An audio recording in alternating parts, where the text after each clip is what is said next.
actually match and actually do work. So I was meticulous in the data collection and the drawing side of it, and I'm going to be equally as meticulous taking you through the steps that I went through. So here goes. The data I'm going to be using then for all distances and angles will be derived from the Jet Propulsion Laboratory website, which is an offshoot of NASA. They make all the rockets and probes. They design the guidance systems. So I would say that it's a pretty safe bet that these people should be the ones to give us the information. So this web interface here on the website seems like the perfect place to derive the information from. It's straight from the horse's mouth, I guess.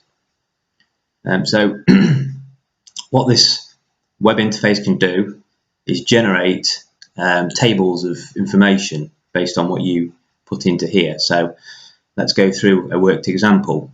So the ephemeris type is always set to observer because you want to know the distance and the angles from an observer. The target body you can change. At the minute it's the sun. The observer location you can change. Currently I've got it set at 0 degrees east, 51 degrees 30 minutes north, which is smack bang in central London. You can change this to some predefined cities in this section, or you can scroll down and you can put exact longitudes and latitudes in, or you can put up a lookup in here, type something in, and it tells you to use geocentric or code 500 for geocentric. So if I type in 500 there, search, it's put the observer location now at geocentric, which is the center of any body. So in this case it's the center of Earth. Then you can put a time span in here, so you can change it, and you can put a start time in, which is actually a date. So you can put a stop time in, so that's the 2nd of January 2016 to the 3rd of January 2016, and you can set it to increment the measurements in days, hours, minutes. I choose minutes because I want to know the exact angle and distance to a body to the minute, and that will give me sort of every single minute between the 2nd and the 3rd of March. So if I use them specified times, I can then go to this one called table settings, and this is where you set what it is you actually want it to tell you. So I have number 4 checked, which is apparent azimuth and elevation, and number 20, which is observer range and range rate. So this will give you the azimuth and elevation to the body that you're measuring to, and this will give you the distance. It says it's got this little star next to the number 4. If you go down here, it says affected by optional atmospheric refraction setting below. So down here you can go refraction model, and you can set it to either standard atmosphere refraction model or airless model, no refraction. So in my data collection I'm using both. I'm checking with one and then checking with the other. So let's select that.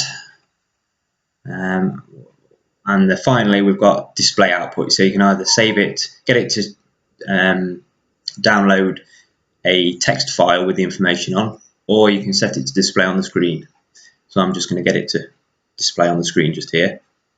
And if I go generate ephemeris, it then gives me this data. So remember, it was the 2nd of January, so it starts at time 00, and it gives you every distance, which is this column here, all the way up to scroll right down to the bottom. It actually gives you it to the 3rd of January at 00. So it gives you all these distances. So this is the geocentric distance from the sun to the Earth. It hasn't put azimuth and elevation in here because it's geocentric. and obviously there won't be any angles involved if you're measuring from the centre of the Earth. If I was to go back and put in, let's go back up to the top, and put in, instead of it being geocentric, and I put in a longitude of 0 and a latitude of 51.5, which is in the centre of London. If I use them coordinates, then I generate the ephemeris. You can see it's now putting all the angles. So this would be the azimuth, and this would be the elevation. The minus means that it's below the horizon, so it's night time. So this is where I'm deriving the majority of the information on distances and angles to various bodies. There is another NASA web page that I'm deriving some more data from, and that's the NASA Earth Facts datasheet, which is just here.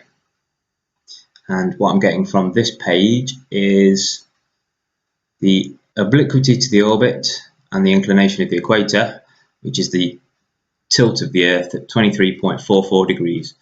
So that's the angle that I'm using for the tilt, and the orbital eccentricity value here, which is 0.01671022. And I'll explain where I'm using that shortly. So moving forward to the modelling side of this, all distances are going to be kilometres, all angles will be decimal degrees, and this is the sort of model that I'm going to be taking you through. So you've got the sun in the centre, you've got the Earth at various locations throughout the year on its elliptical orbit. And this here, the periapsis, or otherwise known as the perihelion, occurs around the 2nd to 3rd of January, and this is the point at which the Earth is closest to the Sun at 147 million kilometres average. Conversely, here you've got the apoapsis, and that is the furthest distance from the Sun, which occurs around the 3rd of July, but can be up to like the 6th of July, and that's an average of 152 million kilometres. Back here you've got the December solstice, the winter solstice, and that at that point the axis of the Earth is perfectly aligned with the Sun, and conversely over at the summer solstice the axis is perfectly in line with the Sun. So knowing this, how do we draw out this shape so that it is exactly matching the data given by NASA? Okay, so the first thing we have to consider is that the Earth position, both at the perihelion here and the aphelion here, occur on different days of the year depending on which year it is, and they get closer and further away. So one complete perfect ellipse does not describe a year. All we can do is do the half year to here. Then from here we have to take on the next half of the year and its orbital path. So it'll sort of start on the same orbital path, then it'll sort of diverge away from this and end up at a different position, maybe further away or closer depending on which year it is. So I'll be considering that and taking that into account whilst modelling. So let's get on to drawing out an elliptical orbit. I'm going to start by explaining some basics of AutoCAD. So I'm going to select the line command, and I'm going to draw a line at 100 units long. So I just type in 100, and it's drawn this line here. And if I click on the line, this box here is the properties box, and it gives me all sorts of information about this line that's selected. And you can see down here it's got its length, and if I scroll around further it's got its angle at 0. So AutoCAD measures angles from left to right. So if I've drawn the line from left to right, it's a 0 degree angle. If I was to draw it from here upwards, it would be 90, 180, 270 and back to 360 this way. the blue squares that have appeared on the line are called grip points, and I can select a grip point and I can move it. In the minute it's just going up and down, but I can turn off my orthographic setting and it will draw it sort of freehand anywhere. So I'm going to do that. I'm going to click it there, and if you go back to the properties, the length is automatically updated to 260 units long with an angle of 28.7 degrees. So it's gone from this 0 degree up this way, 28.7 degrees. If I draw it down here now, you'll see it's gone to an angle of 330 degrees. So that's starting at 0 in this direction, going all the way around and ending at 330 degrees in that direction. So let me undo that, and we've got our line again of 100 units long. I'm now going to draw another line from the end point of this line, and that's what that little green box that has appeared means. It means that I've selected the end point of that line. I could also select the midpoint or the other end point. So I want to select this side, and I'm going to draw a line in this direction at 150 units long. So now we have a line there and a line there. So I'm going to draw a circle now from the end point of, or the intersection of the two lines there, and that is going to represent the sun. So let's draw that just as a random diameter for now. That's the sun. So this distance here, the shortest distance to the sun, this point would be the perihelion, and this point at this end would be the aphelion. So how are we going to draw this elliptical orbit around the sun? I didn't know how to enter an eccentricity value into AutoCAD at first, so I did a quick Google search, and you can go onto Autodesk, which are the company that own AutoCAD. You can go to their knowledge network, and we can all find out all about the ellipse command on AutoCAD. So you start the command, you use the axis endpoint version of the command, which means you start at one point here and draw the ellipse to the other point, rather than starting at the center. So the distance to the other axis, once you've started the command, would be 0.2. And then you can either select 0.3 and drag your cursor up to 0.3, or type in a distance up to 0.3 from the center, and that will define the sort of semi-minor axis of the ellipse. Or you can type in R for rotation, and this creates an ellipse by appearing to rotate a circle about the first axis. I'll demonstrate what that looks like in a second. So you move the crosshairs around the center of the ellipse and click. If you enter a value, the higher the value, the greater the eccentricity of the ellipse. Entering 0 defines a circular ellipse. So it's telling you here that you can enter the eccentricity value directly into AutoCAD, and it will draw it for you. So let's just see what that looks like. So I'm going to start the ellipse command, and I want to use the axis endpoint version. I'm going to start at the endpoint here, which is the perihelion, other axis endpoint here, which is the aphelion, and now, as you can see, if this version of this particular setting, I can just type in a value and it will move this axis to the value I've typed in, but that's not what I want. AutoCAD says that if you use the rotation value, so I type in R for rotation, it's now saying specify the rotation around the major axis. So this is what they were talking about when they said that it appears as though you're rotating a circle around the first axis. If you look at that, it looks like the circle is being rotated in 3D space. And they said if you enter 0, it will be a perfect circle. But we know from the NASA website that the orbital eccentricity of the Earth around the Sun is 0.01671022. So let's type that in, 0.01671022. Okay, so that is the that is the shape of the orbital path around the Earth, although not drawn quite to scale yet. I'll come to that later.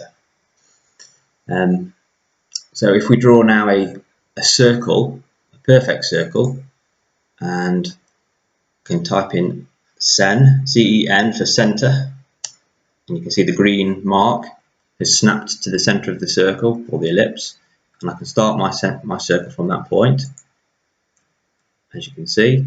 Now I can specify a diameter or a radius, or I can click to a quadrant point of an existing object, which is the ellipse here. So if I click to that, and then if we zoom in, you can see that the one is a circle, and I can click on, sorry, that's the ellipse, the first one I clicked on, so it's slightly smaller. You can see up here it tells you it's the ellipse that I've clicked on, and then if I click on the other one, that's the circle. So what you're looking at here is the difference between a circle and the elliptical path of the Earth around the Sun. It's very, very close, and that's exactly what they tell us. It's almost a perfect circle. So now I have the perfect way of drawing the elliptical orbit around the Earth, since they give us the distance here to the kilometre and the distance here to the kilometre. So the next thing we need to know is whereabouts on any given day at any given time the Earth is around this elliptical orbit. So I'm just going to go ahead and delete the circle that we just drew. So it's this one, circle, yeah. And if you remember, we drew this line at 100 and this line at 150. So if we have the distance from the Earth to the Sun at any given time, which we can derive from the tables generated by the NASA web interface, we can determine where on this elliptical orbit the Earth will be. So in order to do that, you simply have to draw a circle from the centre of the Sun, and if we do it at a distance between the 100 and the 150, so let's say 135 units, it's drawn a circle there, and all we have to do is connect up the centre of the Sun to the intersection point. So AutoCAD's automatically recognised that these two shapes are crossing at this point here. I click there. If I go and select that line that's just been drawn, it gives me the length, and it gives me the angle. Pretty simple. So to find the perihelion for 2016, I just went onto timeanddate.com, and it tells me here that the perihelion on 2016 is on the 2nd of January at 10:48 p.m. It gives you a distance there as well, which is slightly different to the one given on the NASA website, but not by far. So 10:48 p.m. Let's go to Horizon's website. So we've got the observer. We're measuring to the Sun from the centre of the Earth on the 2nd of January 2016 to the 3rd of January 2016 in 1 minute increments. And although we don't need it for this particular one, we are getting the azimuth and elevation, and most importantly number 20, which was the distance, and the range units is kilometres. So we're displaying it in HTML format. Yeah. So generate ephemeris. So it's given us 2nd of January 2016. Here's all the times. I'm going to scroll all the way down to 22:48, which is here.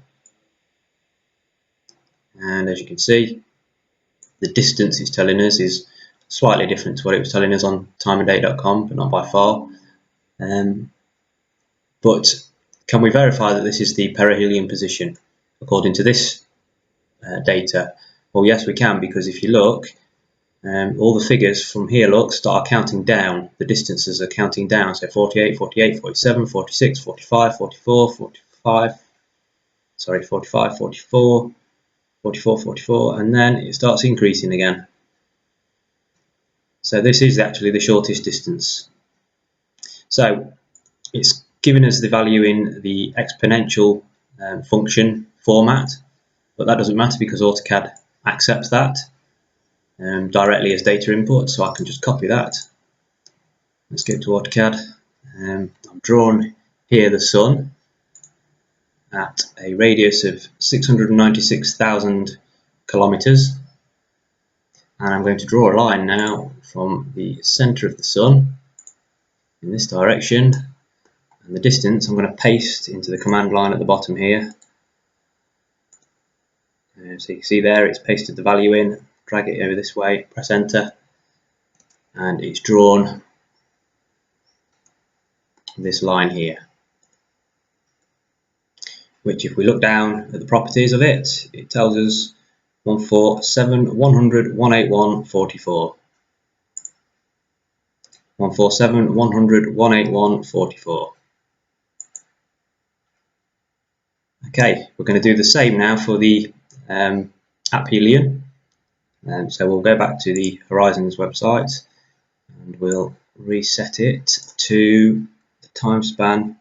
Before we do, let's check what the date it occurs on. So the aphelion for 2016 is on the 4th of July at 5:24 p.m. We have to consider that all aphelion and perihelion times are in local London time. So 5:24 p.m. British summertime is actually 4:24 p.m. in GMT or in universal time. So I have to subtract an hour off here. So 4:24 p.m. So 16:24. So let's go and change that date. So it was July the 4th, and we're going to go to the next day, 7/5, so to July the 5th in 1 minute increments. So you specify time and generate the ephemeris. Let's go down, and we're looking for 16:24.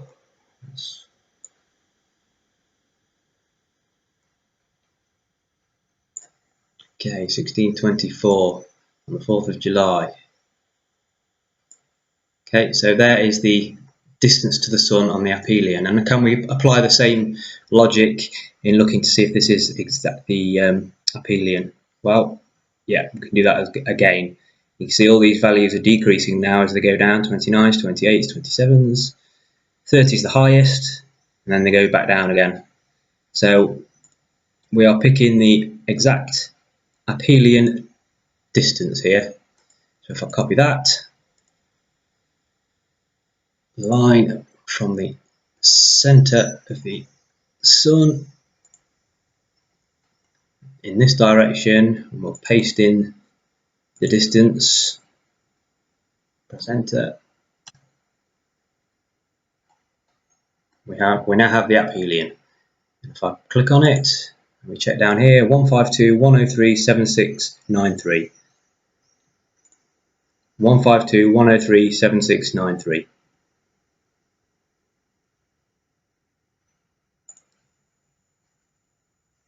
Okay, so now we can start the ellipse command, which I showed you earlier. And I'm going to pick the axis endpoint. We're going to start from this position here, endpoint, and we're going to finish at the aphelion here. So we now have our ellipse, and remember we had to type in R for rotation, which then gives us our appearance of a rotating circle around the main axis, and we type in the eccentricity, which is given to us by NASA, of 0.01671,022. There we go. We now have the perfect elliptical orbit, at least for this 6-month period here. So I'm going to go ahead and, now this doesn't always work, I'm going to try and trim away the other half of the circle. It's worked. So I used these lines as cutting points and cut away this half, because we know that this is only applicable to this 6-month period. I'm now going to go ahead and do the same for 2015, and I'm going to join the 2015 aphelion position, which is different to the 2016 position, and I'm going to draw it and join it on to the common distance between 2015 and 2016, which is the perihelion on the second of the first. So I've gone back to timeanddate.com to find out when the 2015 aphelion occurred, and you can see here it's at 7:41 p.m. Universal Time on Monday, 6th of July 2015. So let's go back to this page, and I've already put the dates in. I've got the 6th of the 7th to the 7th of the 7th in 1 minute increments. So let's generate the data. And we're looking for 7:41 p.m. so 1941. Here we go. And is it the furthest distance? 73s, 72, 71s, 73, 72, 71. So yeah, this is the furthest distance from the sun. So let's copy that. I'm going to start the line command. Draw a line from the center of the sun. Paste that value in that direction. And if we pick the line now that we've just drawn, it's 15209347573. 15209347573. So yep, it is correct. And if we zoom into here, you can see that this would be the 2016 aphelion and this is the 2015 aphelion. So in 2015 it was shorter. Okay, now we're going to go ahead and draw the elliptical orbit for 2015, the second half of 2015. So if we go to the ellipse command again, axis endpoint, so we're going to start the endpoint here, and the final position will be, zoom right in,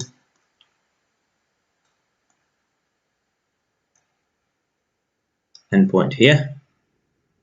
So you can see it started to draw the ellipse, and remember we have to type in R for rotation, and as you can see we've got that going on again, and we just need to type in the eccentricity value now, so it's 0.01671022. Okay, so I've been in and tidied it up a bit, given everything colours and layer names. If we zoom into this position, we now have a complete year, bar 2 days, since one of them is the 4th of July and one of them is the 6th of July. But anyhow, so we're starting, this would be the start position in 2015. It would go all the way around, come back, and end here in 2016.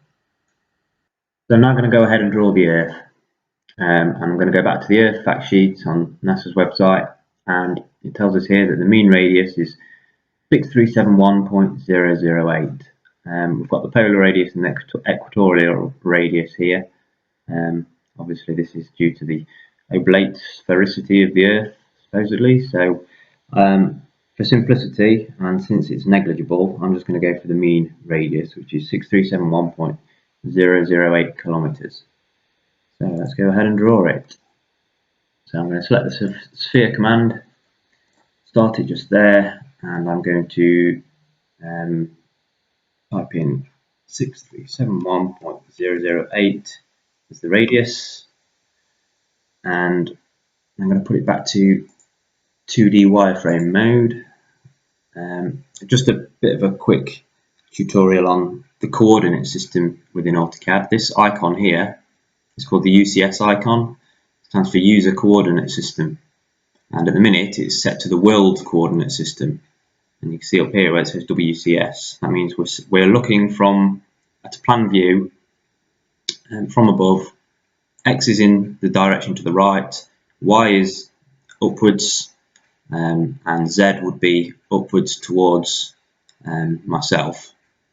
Now I can rotate this view in any way I want, and as you can see, the icon down here is changing with the view, so you can keep track of where you are. So I'm going to put it back. I'm going to reset it to the top view by hitting this here. So it sets it to top, and then I can rotate it back around, so we're looking, so X is this direction, Y is this direction. I want to try and locate London, England, on this planet. So I'm going to select the sphere, and I'm going to hit this triangle, which spins the view so that we're no longer looking from the top, we're looking from the front. Okay, so now we're looking from the front, and you can see this has changed. Z is now upwards this way. I want to change the coordinate system now so that X is in this to the right and Y is upwards, so that I can draw some angles here. So all I need to do is hit a button, and you watch this icon change. There you go. Now X is this way, Y is this way. So now I can draw an angle, a line from the center, just here, and there's a shortcut in AutoCAD where you can type in vectors. So you do that by going at first, because it's from a relative coordinate, i.e. the center. So it's at 6371.008, which is the Earth's radius, and it's at an angle of, which you use this symbol for, it's at an angle of 51.5 degrees, just there. So that puts us smack bang in central London, just here.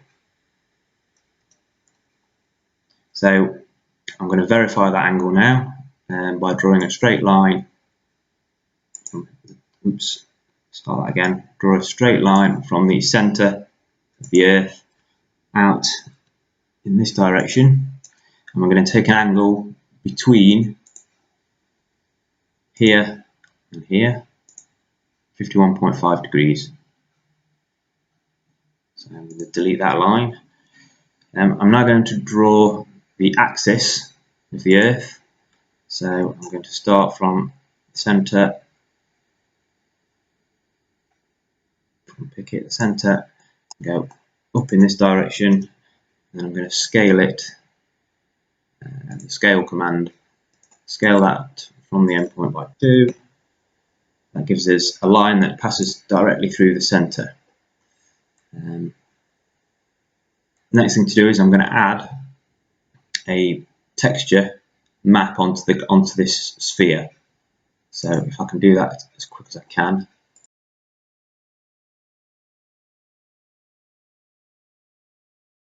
Okay, so we can now scroll around and look at the Earth. So I'm going to reset it to the world coordinate system, so we're looking directly from above. So world coordinate system, and we're going to go to top, so we're looking down on the Earth. As you can see, this point here, the little dot that you can see, that is the London position, but as you can see, it's 180 degrees wrong. So I'm just going to rotate the Earth about the center point by 180 degrees. And now we can see the dot in London.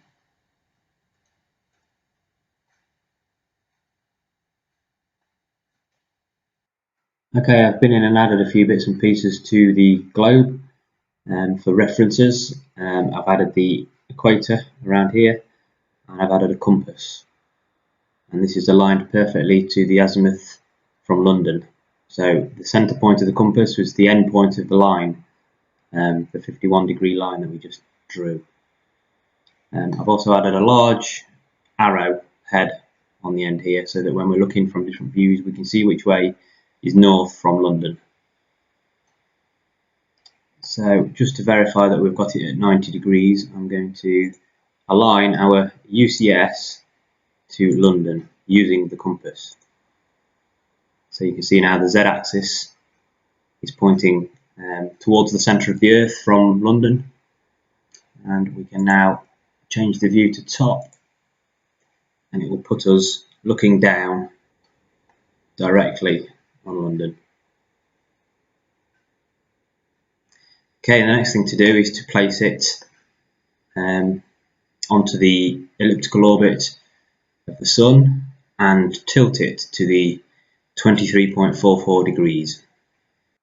Okay, let's switch back to wireframe mode so we can see what we're doing, and let's move the Earth, the whole lot in fact, and let's move it to the perihelion location, which is just here. So let's see what that looks like. So as you can see, we've got the perfect 51.5 degrees to London, and we've got 90 degrees from the radial distance from London to the centre and to the north direction from London. So there's the 90 degrees there. Now what we need to do is align ourselves, or align the view, so that we're 90 degrees to both the perihelion and the axis of the Earth. So I'm going to opt to do a 3-point UCS from let's go for the centre, from the centre of the Earth to the nearest point on this line and to the end point on this line. So it's now put the UCS with the X on the perihelion and the Y on the axis of Earth. So let's change our view to top, and that is showing us it exactly sideways on. Now what we need to do is rotate the Earth by the 23.44 degrees. So let's rotate command, all that lot from the centre. So you can see now I can rotate this about the centre point, and we're going to rotate it by 23.44 degrees. So let's verify what we've done. We're going to draw a line again from the centre point of the Earth upwards in this direction, which is 90 degrees to the perihelion and the orbital path here. And we're going to take an angle from here to the axis, 23.44 degrees.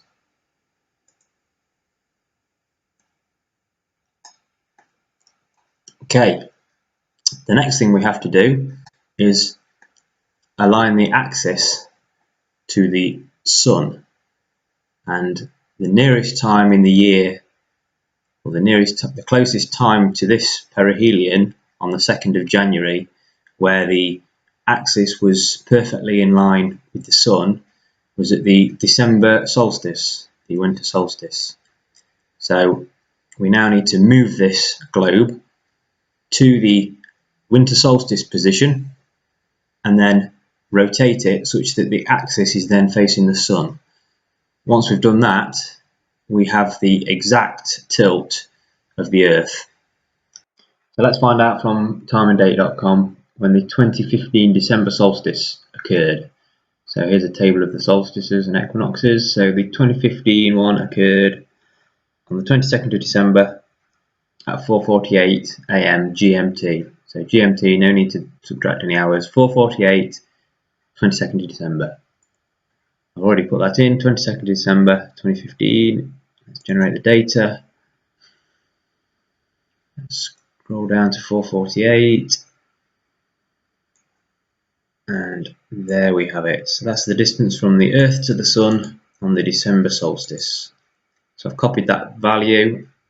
And I'm going to go back to AutoCAD, take a view from above, and we're going to draw a circle now from the center of the Sun at the radius that we've just copied from the NASA website. So there we go. It's put a white circle now on top of the elliptical orbit, and we know that 22nd of December would have been 11 days prior to the 2nd of January, so it's going to be somewhere around here. So let's draw a line from the center of the Earth to the intersection point, which is found automatically just there. And let's just verify the length of that line, which we didn't actually type in. We just drew it freehand from the center of the Sun to the intersection point. So scroll down to length 147,159,478,21. 147,159,478,21. Okay. So we're there. All's left to do now is to move the Earth to that position. Let's go ahead and do that. Move from the center point to the intersection point there. And all that's left to do now is to rotate the Earth such that the axis, which is in this direction at the minute, aligns with this line, which is pointing directly at the Sun. But before we do, let's have a quick look at what the tilt looks like at present, looking directly behind the globe back towards the Sun. So we have to align our UCS with an object to do this. I'm going to align it with this object here. So it's pretty difficult to see, but the UCS icon now is aligned X along this direction. So if I look now from the rear, you'll see that the axis, which is here, this line, is not looking directly at the Sun. It's not aligned with the Sun. You can see the Sun here, the scale difference. You can see that the axis is not in line. It wants to be perfectly vertical at this position. So let's go to the previous UCS and we'll look from above, from the top, rotate it around. Okay, so we want this axis orientation to be rotated to this axis, to this vector here. So to do that, we rotate from the center point, and we'll use a reference point in this case, from the center to the end point here, and we're going to rotate it to the nearest point on this line here. So now, if we align the UCS to this vector here again, and we look from behind, we can see now that the axis is absolutely vertical. So we now have the Earth in its correct position on its orbital path. We have it tilted to 23.44 degrees, and we have it aligned with the Sun at the 2015 winter solstice. What we're going to do now is rotate the Earth about its axis until we find the Sun vectors that NASA give us from the website. So azimuths and elevations, and we're going to see if they match up and they actually do work.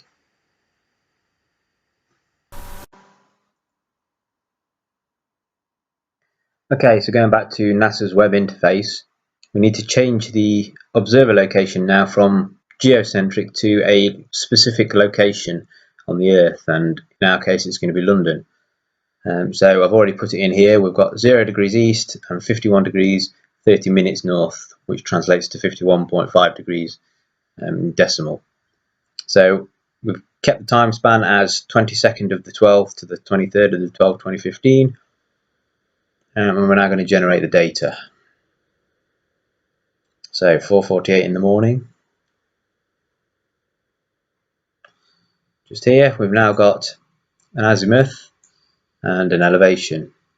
And obviously, because it's 4:48 in the morning, we've got a minus elevation figure. So for now, let's concentrate on the azimuth. So we've got 92.0190. So let's go back to AutoCAD, and in order to do this, in order to make it such that the vector from London to the sun is 92 degrees, I had to do it by trial and error. Since we are rotating the Earth about an axis which is tilted, once the London location moves around the ball, it moves in both the X, Y, and Z coordinate system.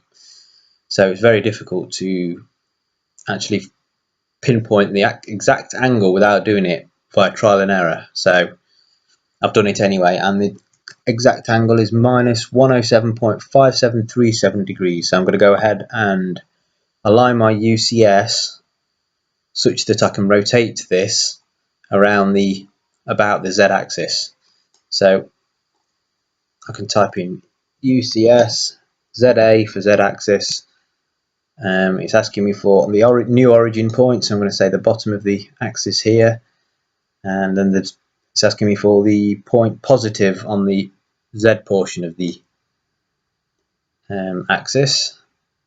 So I'll pick a point just here, and as you can see, it's now put the Z axis or the Z UCS direction in line with the Earth's axis. So I can now rotate the Earth about that point. So let's give that a go. Rotate from the center. As you can see, it's allowing me to rotate now about the Z-axis or the Earth's axis. So I'll type in that figure of minus 107.5737, and there we go. So we've now got to verify that what we've just done is correct. So let's take a line from the center of the sun and draw it to London, just there. Now, in order to measure the angle, we've got to align ourselves exactly with London. So we are looking at a bird's eye view down on the observer in London. So I can use this command, the UCS, pick a point from there. That's the X, that's the Y. All I need to do now is align the view to look from the top. And if you remember, we were looking for 92.0190 degrees. So let's put an angular dimension on from here to here, 92.0190. Now let's measure or look at the properties of this line here, the sun vector, from London to the sun. So if we scroll down to length, so we've got 14716256035. Let's go back. 14716225649. Now that is extremely close. I believe it's about 3 kilometers. just over 3 kilometers. So that kind of verifies that we've drawn the eccentricity of the elliptical orbit correct, since it has got that line. So or put it this way, it's 3 kilometers out in 147 million kilometers. So that's pretty accurate.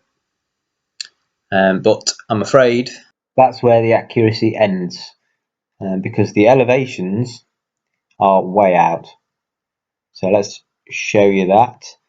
We've first got to, since when you're measuring an elevation and azimuth, the azimuth is obviously measured from north, so you're standing looking north and you turn yourself east, and in this case it's 92 point whatever it was, and then once you're facing in that direction, in the 92-degree direction, you look either up or down to where the sun is in the sky.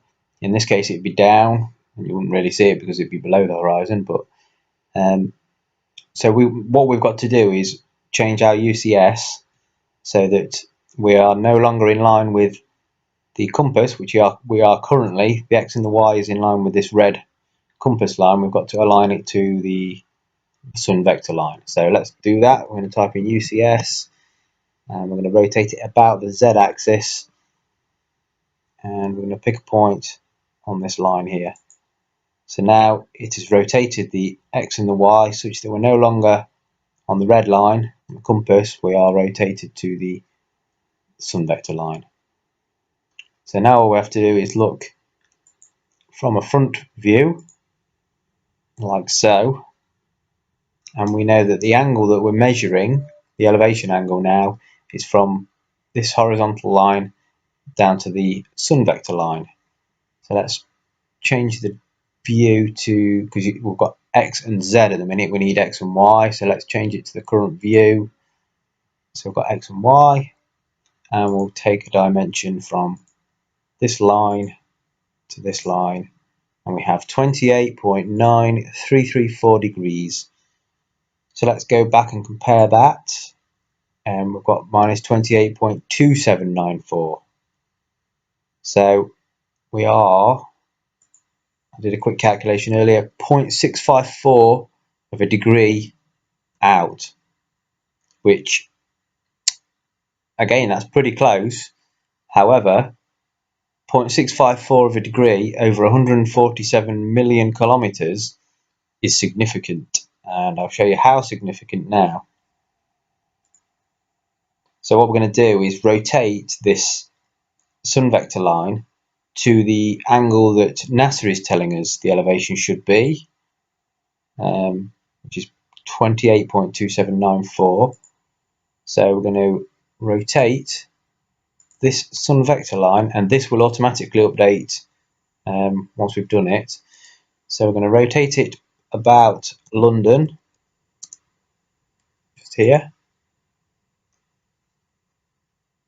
and as you can see we've got the rotate command going, and we're going to put that angle in that we calculated, 0.654. So 0.654, and as you can see it has automatically updated it to 28.2794, and it's obviously minus, and that's the way we're drawing it, downwards, not upwards obviously. So now we've done that, let's just delete that dimension, and what we're going to do is move. You can see how far it's moved, and obviously the sun is a lot bigger than the Earth, so we're going to move the line back from the end point to the center point of the sun, and just look. Now, where are we? Here. So here's the Earth, and here's where it's put the sun vector at only 0.6, whatever it was, 654 of a degree out. See if it'll let us pan around a bit and look how different it is. Here we go. You can see it's way below now. We'll zoom right into the Earth. So there's the Earth, and here's the Sun vector.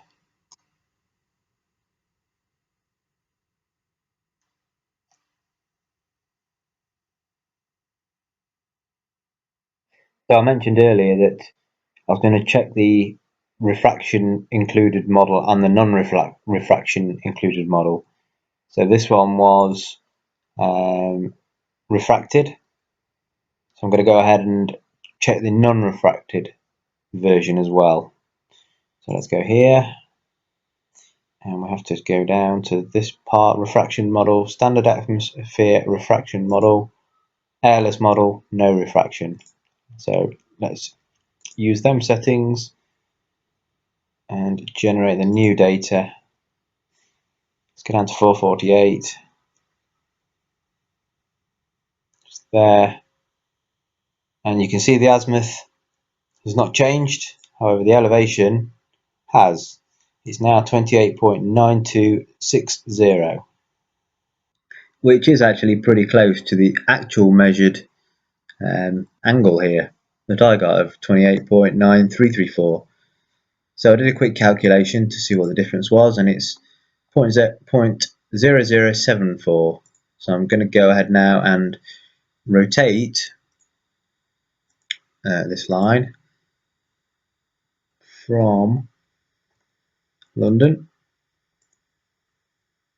and it's 0.0074.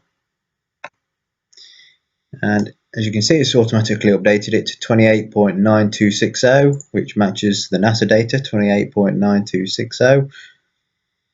So we're going to do the same thing again, and we're going to move, because it should have moved from the center of the sun, which it has done there, look.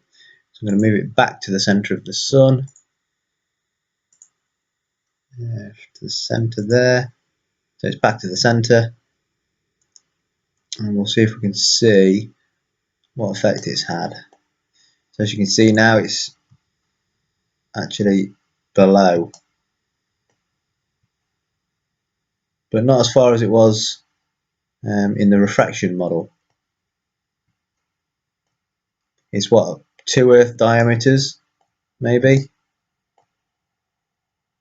2 Earth diameters, 1.5 maybe. And at this point I would be expecting pinpoint accuracy. Everything else has been accurate, so why shouldn't the elevation angle be accurate? I mean, it is close. As we've seen, it's within a couple of decimal places of a degree. And to be clear, there's nothing I can do to reconcile this difference in angle.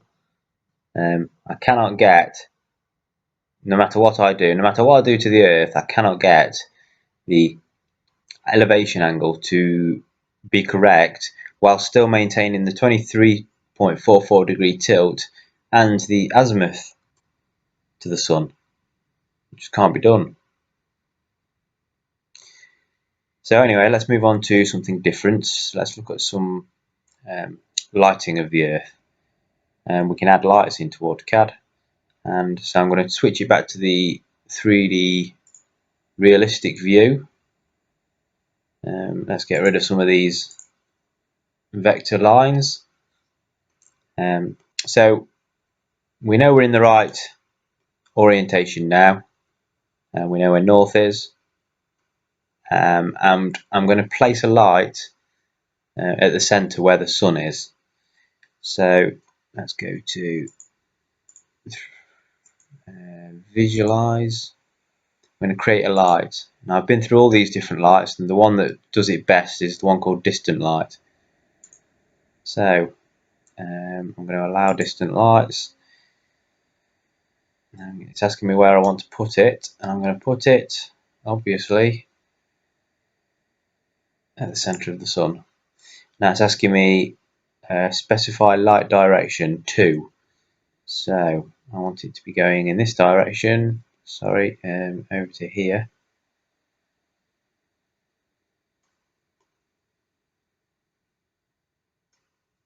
And I'm going to take it to the center of the Earth. Okay, now it's asking me for intensity factor of the light, and I'm going to put 100 in there for now. I'm going to turn the sun off, and as you can see now, it's very overexposed, but you can see the terminator line there. So I'm just going to go ahead and pick the light. It seems to, when I pick the light, it seems to, sorry, when I pick the earth, it seems to get rid of the overexposure, but then when I zoom in and out, it comes back again. So I might have to keep doing a bit of refreshing to get it to not be so overexposed. You can see it's really overexposed there.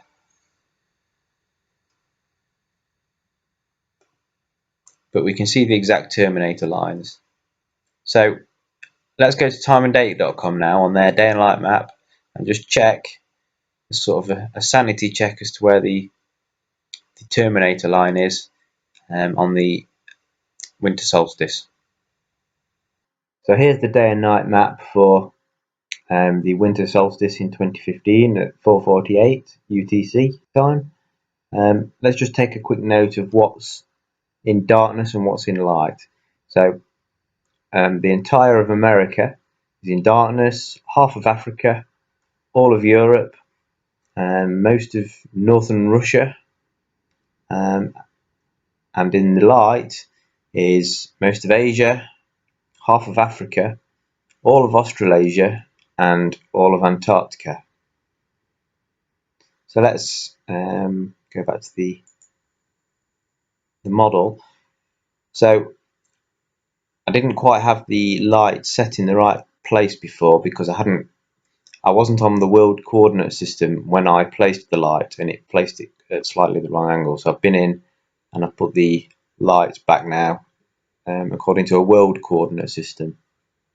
So it now shows I've drawn the line from the center of the earth to the sun, so that's the direction.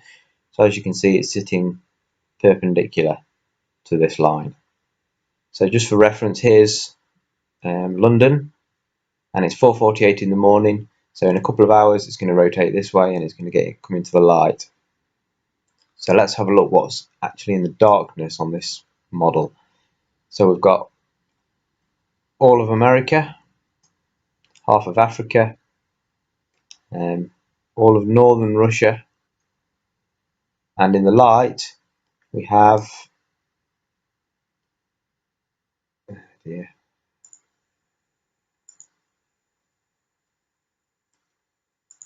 so we have all of Australasia, all of Asia,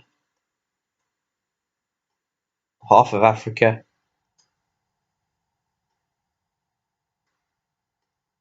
and Antarctica in its entirety. So we now have a good day and night model in AutoCAD as well. So various tests can be carried out using this. So if you remember, I said I was going to try and use this to find solar eclipse events and to verify if the sun, the moon and the earth all line up. So I've chosen the 8th of March 2016 to the 9th of March 2016 when there was a total solar eclipse, and it says the eclipse started at 19 minutes past 11 UTC on March the 8th, and it was at its maximum point at 1:59 in the morning UTC on March the 9th 2016. If we scroll down, there's a little animation here. I'm just going to start it, and we've got the time counting up here. We're going to try and pause it on 1:59 or close. Oops, went a little bit over there, 5 seconds over. But you can see it's going to be somewhere in the Pacific Ocean where the red dot is here. That's going to be the maximum point. So if I draw, or once I've got the Earth into the right location, I can draw a line from the Sun to the Earth, and it should pass through the Earth at a point similar to this.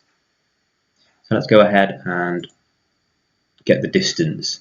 So we've got geocentric because we're looking from center to center, and we've got the 9th of March to the 10th of March. I'm going to generate the data.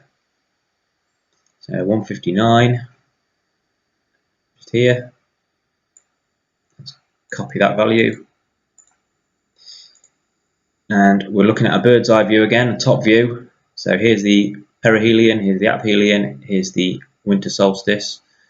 So we're going to draw a circle now from the centre of the sun. And we're going to paste in the value we've just taken from the NASA website. Paste. So you can see it's drawn like an orange circle now on top of the yellow ellipse. And somewhere around here, on March the 9th, there should be an intersection point. So if I draw a line from the centre of the sun again, centre, and hover around here, there we go, it's found an intersection point just there. Let's check the distance of the line. 148,541,63382. 148,541,63382. So we're spot on again. I'm now going to delete that circle that we drew. I'm going to go and copy this Earth that we were positioning earlier, because we know that one's right at the solstice. So we're going to copy it from the centre. I'm going to move it to the end point of the line here. Now what we have to do is rotate, or we have to go back to the NASA site and find out at 1:59 where the sun was in London, and then rotate this again using laborious trial and error to rotate it to the right direction. So I've gone and put the London longitude and latitude back in here. We're on the 9th of March again, and this is the non-refracted version. So let's generate the data. And I'm going to scroll to 1:59. And the azimuth is 35.0904. So we're going to go and, well, I've already done the process of rotating the Earth round now to that angle that we just read.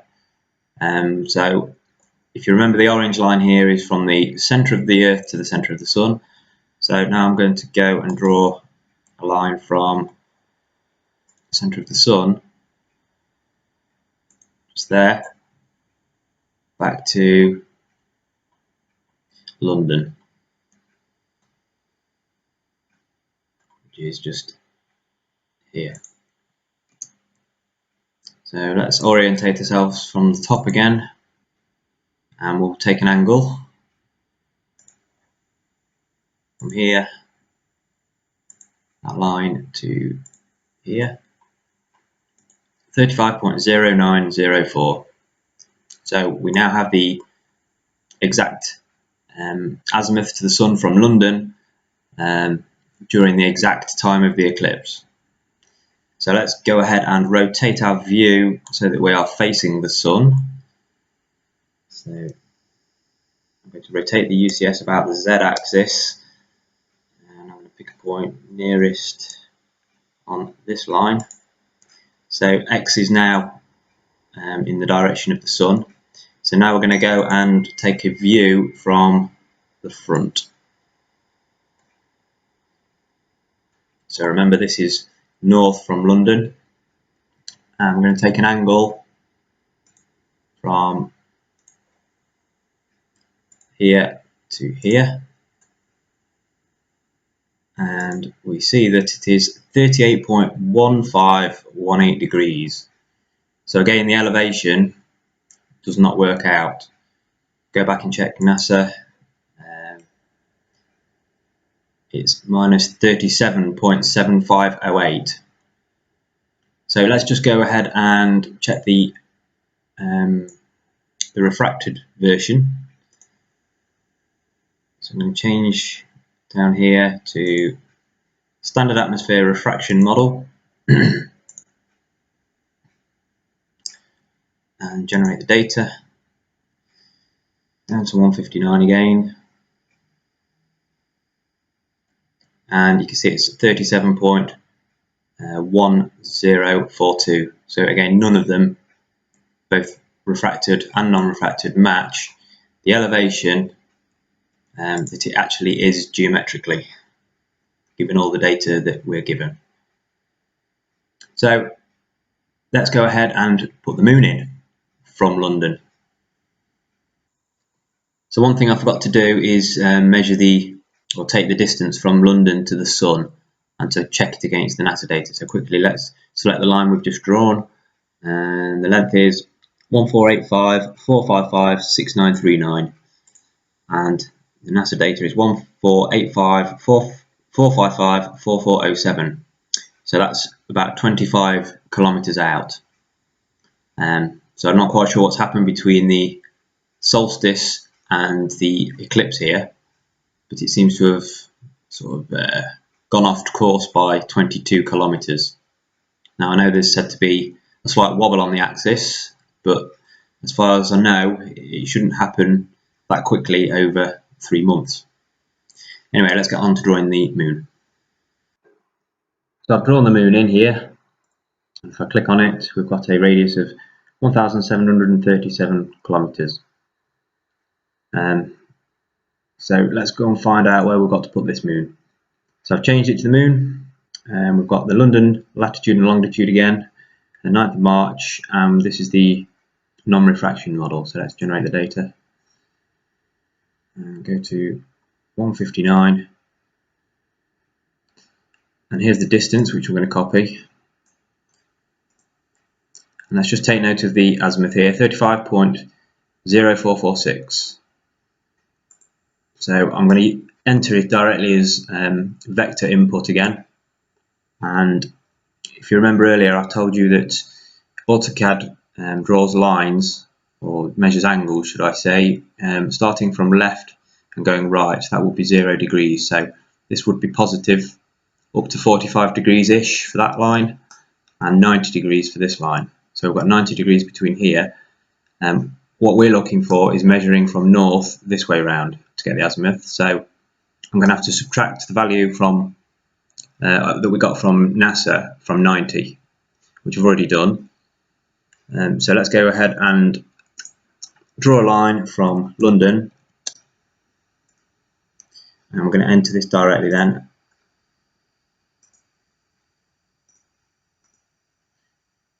So we're going to say at, we're going to paste the value in of the distance. So at a distance of that, at an angle of, and I've done it on the calculator earlier, so I'm going to copy this value now, copy, paste that in. Okay, if we look now, it has put a line virtually directly on top of the other line here, but not quite. It's not quite intersecting, but we haven't changed the elevation yet.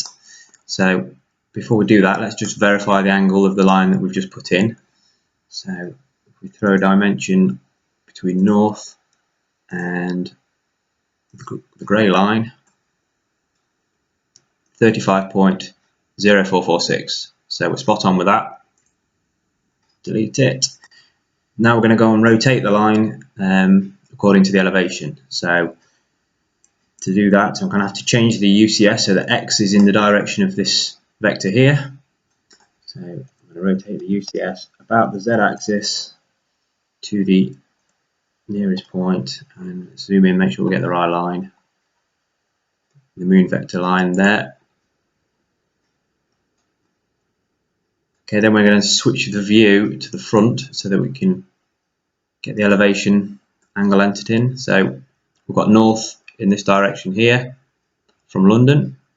Remember, we need to change the UCS now so that we've got X and Y so we can rotate it properly. So there we go. And now I'm going to rotate this line here from London just here, and it needs to go at an angle of minus 38.2787. So we'll paste that in, and there we go. And as you can see, they don't actually join. So what should be happening is this is the direct path of the sun, or the direct line from the sun to the center of the earth. So at this point where it intersects here, that would be the maximum point of the eclipse. So at this particular instant in time, this should be in line with this. So what we're going to do is put the moon, we're going to move it from its center to the end point of this line, and whilst we're in this view, we will just verify the angle that we've just put in here.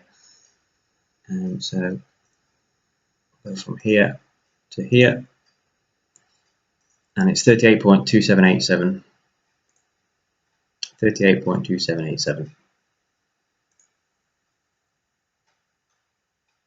Okay, so now we're going to put a camera from this intersection point on the Earth, looking back towards the sun and the moon, and we're going to see what it looks like from a vantage point on Earth. For completeness, let's just look at the refracted version. So I'm going to go to the table settings, and we're going to look at the refraction version.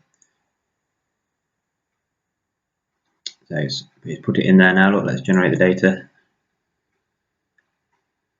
159. So it's changed it's kept the azimuth the same, but the elevation is changed to minus 37.6321.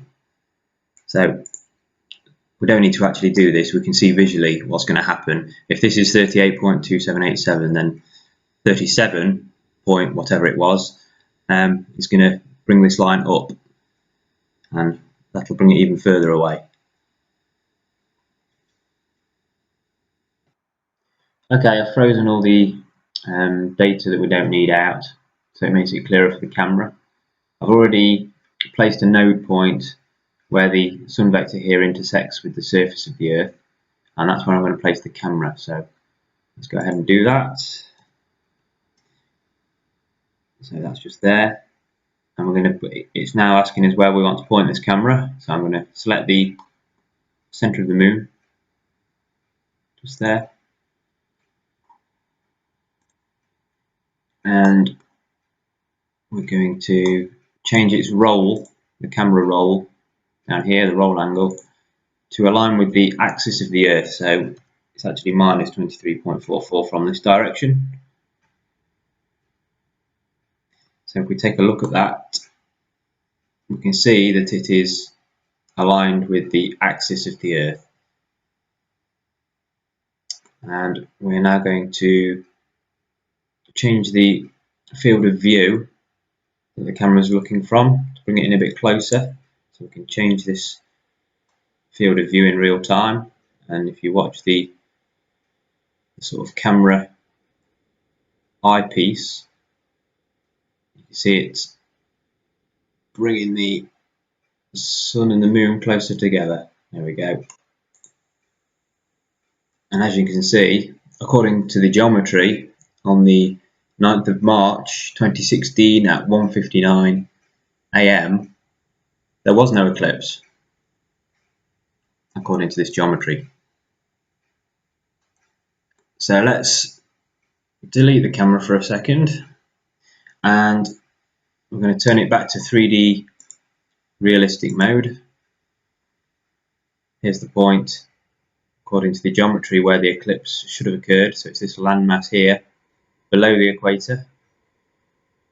And if we go back to time and date, the maximum point here, which occurred, well, it's actually 1 minute past 2 in the morning. So it's 3 minutes, 2 minutes difference. But you'll note that it is sort of level with this landmass here. Take it across, level with the bottom of this landmass, which is actually just here. So if we take it level, this intersection point here should be up here somewhere, according to timeanddate.com. Okay, before we finish, I just wanted to show a couple of other interesting things that we can do with this model. So you're looking now from behind the Earth, looking back at the sun, and so the orange in the background is the sun. So if I zoom out, you can see the relative position of the Earth there to the sun. Likewise, somewhere over here we've got the moon. Now I've moved the moon to this sort of arbitrary position over here, just as an example, just to show that what other things that we can do.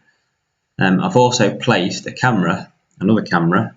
I'll switch it back on, zoom out a bit. You can see it there. It's in the same position as we placed the camera before, except it's now looking at the moon in a different location.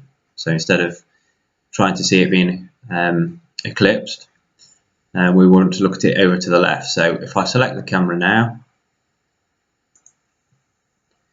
what we can also do is see the crescent moon and which direction, which part of the moon is illuminated, because on several occasions when I've looked at the moon when the sun is setting, the angle does not appear to be correct as to which side of, or to what part of the moon is illuminating.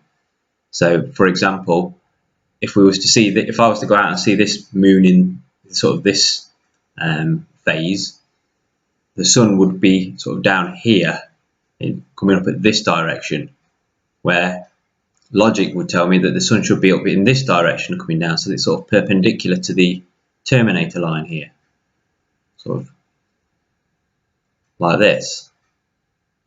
So I'm going to be on the lookout for the next time I see that the moon is behaving like this. I'm going to take the current time down, video it, and then model it out in here, and to see if I can see if it does actually appear to illuminate like I see. So there we have it, folks. I hope you enjoyed the video. I hope it wasn't too boring.